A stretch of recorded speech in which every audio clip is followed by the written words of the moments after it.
The plane cabin was already thick with exhaustion as the final few passengers boarded.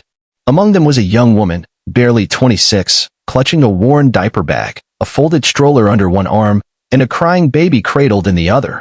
Her name was Ellie Carson. She looked like she hadn't slept in days. Her jeans were frayed at the cuffs, her sweatshirt a faded blue, and her eyes, tired and searching, flickered with embarrassment every time her daughter cried. She tried everything. A pacifier, a bottle, rocking in her arms, softly singing a lullaby. Nothing worked. The baby's cries, loud and urgent, echoed through the cabin as they waited for takeoff. Ellie could feel the stares, the judgment, the discomfort. She apologized more times than she could count, whispering sorry to the passengers around her who shifted uncomfortably in their seats or shot her sideways glances. Then, from the back of the plane, a man stood up. He was tall, effortlessly handsome, with a tousled mop of dark brown hair and kind eyes that seemed to disarm people even before he smiled. He wore a simple black t-shirt, jeans, and a gray scarf looped around his neck. He looked more like a model than someone you'd find on a commercial flight. He walked down the aisle with quiet confidence and stopped beside Ellie's row. "Mind if I sit here?" he asked gently, motioning to the open seat beside her. Ellie looked confused. Sure. But, my baby, she's really upset." "I noticed," he said with a soft smile. "Mind if I try something?" Before Ellie could answer, he knelt beside the baby and began to hum. Not a lullaby. It was a low, resonant tone, almost like a hum you'd hear in a meditation room. Deep, calm, intentional.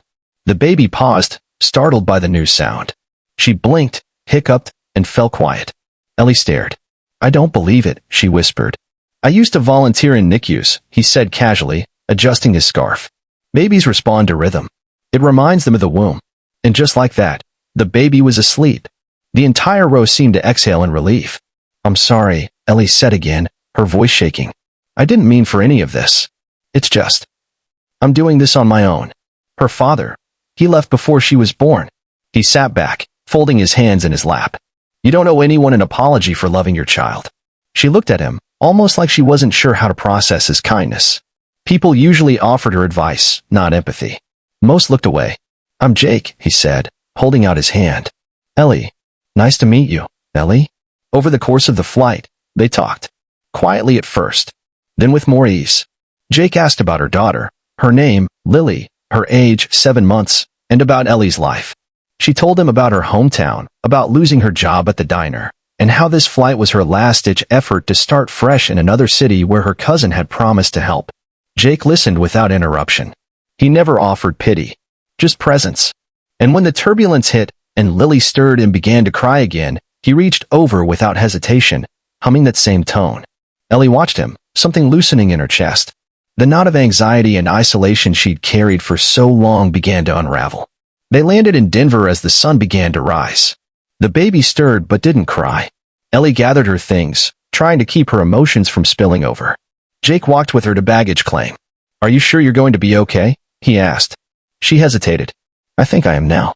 He scribbled something on a card and handed it to her. "If you ever need anything, I know what it's like to start over."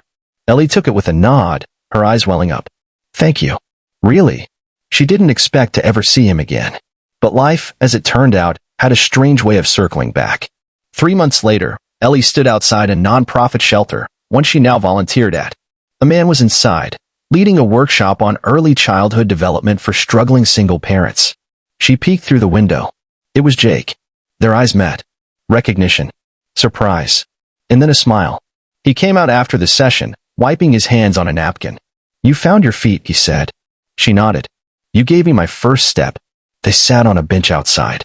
Lily cooed in her stroller, happier than she'd ever been. Jake glanced at her. "I never told you, but my sister was a single mom. She passed a few years ago. That's why I volunteer. I see her in women like you." Ellie reached out, took his hand. "I think we were meant to be on that flight together." Jake looked at her, something unsaid in his eyes. "I think you might be right."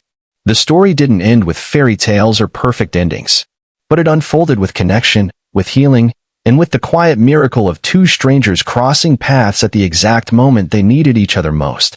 Because sometimes, the smallest acts of kindness ripple outward into lifetimes.